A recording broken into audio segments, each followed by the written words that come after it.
اور مریم نواز شریف صاحبہ اور دیگر چند ایک بیٹھتے ہیں معاملے کو حل کرنے کے لیے، لیکن وہ کسی نتیجے پر نہیں پہنچتے۔ تقریباً 16 پارلیمانی بورڈ کے اجلاس ہو چکے ہیں، ہر پارلیمانی بورڈ کے اجلاس میں کئی جو ہے وہ چیزیں دیکھنا پڑتی ہیں۔ نمبر 1 کے جو الیکٹیبلز آپ شامل کر رہے ہیں ان کو آپ کیسے سٹینڈنگ کریں گے؟ وہ ہر دفعہ پاور پالیٹکس کو انجوائے کرتے ہیں اور جو ہے وہ سچویشن ہمارے خلاف ماضی میں استعمال ہوئے، پھر ایک وقت آیا وہ مسلم لیگ نون میں شامل ہو گئے، اور پھر دوسرا وہ درا ہے جو شہباز شریف صاحب کا ہے، وہ یہ کہتے ہیں کہ ان کی بدولت ہم 16 ماہ کی حکومت میں رہے اور ہمارے تمام کیسز حل ہوئے، ہمیں سہولیات ملی، آپ نواز شریف صاحب پاکستان واپس آئے اور ہمیں ریلیف ملا، لیکن اگر ہم ان کو ایڈجسٹمنٹ نہیں کرتے جو کہ ہم نے ان کے ساتھ معاہدہ کر رکھا ہے تو پھر ہمارے لیے مشکلات بنتی ہیں۔ اور پھر دوسرا یہ معاملہ سامنے آتا ہے جو مریم نواز شریف صاحبہ کا گروپ ہے، وہ بھی ایک اچھا خاصا سٹرونگ گروپ ہے، جس میں اگر آپ دیکھیں عابد شیر علی ہو، شیخ روہیل اصغر گروپ ہو یا دیگر گروپ ہو تو اس میں بھی ایک سٹینڈنگ موجود ہے۔ پھر اسی طرح خواتین کا ایک گروپ موجود ہے مخصوص نشستوں والا۔ اب کئی معاملات یہاں تک ہیں کہ کچھ الیکٹیبلز کہتے ہیں ہمیں بھی ٹکٹ دیں اور ہماری جو ہے خاندان میں ایک مخصوص نشست کو بھی جو ہے وہ کنفرم کریں۔ پھر اسی طرح مریم نواز شریف صاحبہ کی جو اپنا ایک گروپ ہے جو بڑا سٹرونگ گروپ ہے، وہ چاہتی ہیں کہ وہ بھی میدان میں آئے۔ تو یوں اگر دیکھا جائے تو معاملات کافی پیچیدہ نظر آتے ہیں۔ اگر میں آپ کے سامنے کچھ چیزیں رکھوں، جس طرح اگر دیکھیں تو پارلیمانی بورڈ کے اجلاس میں جب یہ لاہور کا ہی اگر صرف ڈسکس کریں تو جس طرح نواز شریف صاحب اگر این 130 سے الیکشن لڑ رہے ہیں اور شہباز شریف صاحب جو ہے وہ این 123 سے اور 242 کراچی سے بھی ہیں، اور پھر قصور سے بھی انہوں نے کاغذات نامزدگی حاصل کی ہیں، وہ جمع کروا رہے ہیں، کمتا شہباز شریف 118 میں، لیکن مریم نواز شریف صاحبہ لاہور سے ہی الیکشن لڑنے کی خواہاں ہے اور وہ اس الیکشن جگہ پر چاہتی ہیں جہاں سے علیم خان الیکشن لڑ رہے ہیں۔ وہ کہتے ہیں علیم خان ہم اس پر سیٹ ایڈجسٹمنٹ نہیں کر سکتے، آپ کسی اور حلقے پہ چلے جائے۔ اب کیونکہ این 119 ایسا حلقہ ہے جہاں پر پہلے علی پرویز ملک، جس کی بہت سٹرونگ پوزیشن تھی، جو پرویز ملک صاحب مرحوم کے صاحبزادے ہیں، بڑی سٹرونگ پوزیشن ہے، وہ کہتے ہیں میں حلقہ نہیں چھوڑتا۔ مریم نواز شریف صاحب آتی ہیں تو علیم خان کہتے ہیں میں حلقہ نہیں چھوڑتا، تو یہاں پر بھی ایک پیچیدہ مسئلہ بن گیا اور وہاں پر مریم نواز کو ایک آفر دی گئی ہے پارٹی کے اندر سے کہ آپ شادرہ والے حلقے سے انتخابات لڑ سکتی ہیں، یعنی یہ شریف خاندان کے اندر بھی ایک گروپ ہے۔ پھر اس کے ساتھ ساتھ جو الیکٹیبلز ہیں جن کو انہوں نے طے کر رکھا ہے کہ ان کو بھی ہم نے اکوموڈیٹ کرنا ہے،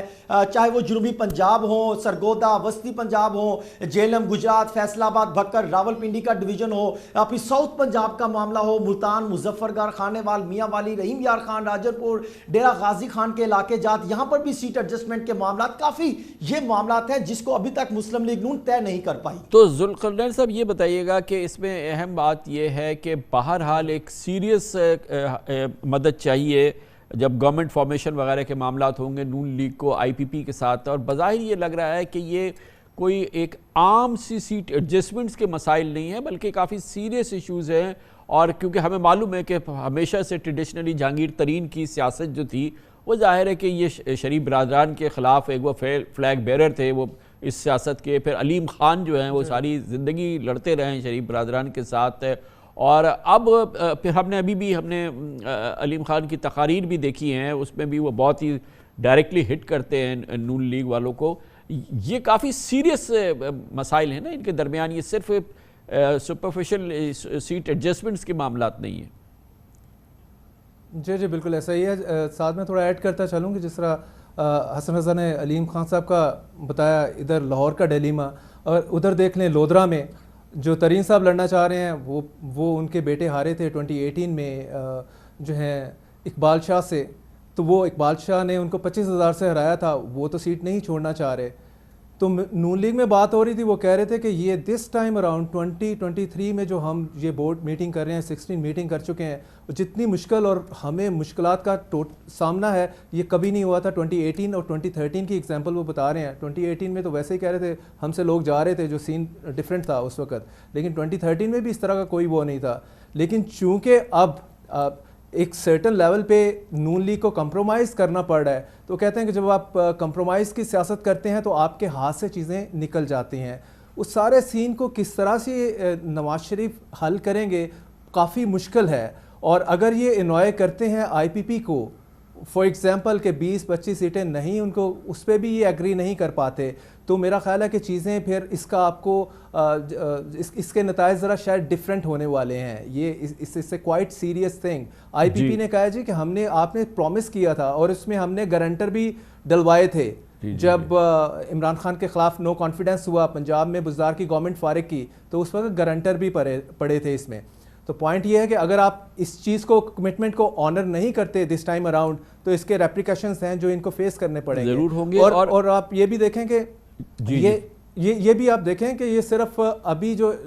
ہاؤس آف شریف میں جو پرابلم چل رہا ہے ان ساری ٹکٹس کو لے کے, یہ صرف ابھی ٹکٹس تک ہی محدود نہیں ہے, یہ پوسٹ آگے گورنمنٹ بنانے کے حوالے سے بھی مسائل ابھی سے ہی سٹارٹ ہیں. تو یہ مجھے اس میں سب سے دلچسپ بات یہ لگ رہی ہے, حسن رضا صاحب یہ بتائیے گا کہ یہ سارے معاملات جو یہ ہیں یہ سارے ہاؤس شریف کے اندر ہی ہیں, ہاؤس آف شریف کے یہ تمام اندرونی معاملات ہیں. کسی فیملی کے باہر والے کا تو اتنا اثر رسوخ نہیں ہے نا کہ وہ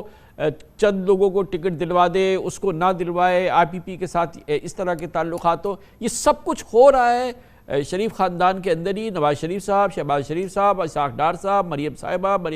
کیپٹن صفدر صاحب اور حمزہ شہباز, یہی ہے نا جو کچھ بھی ہونا ہے انہوں نے آپس میں کرنا. جو اختلافات ہیں وہ بھی اسی ہاؤس کے اندر کے ہی ہیں.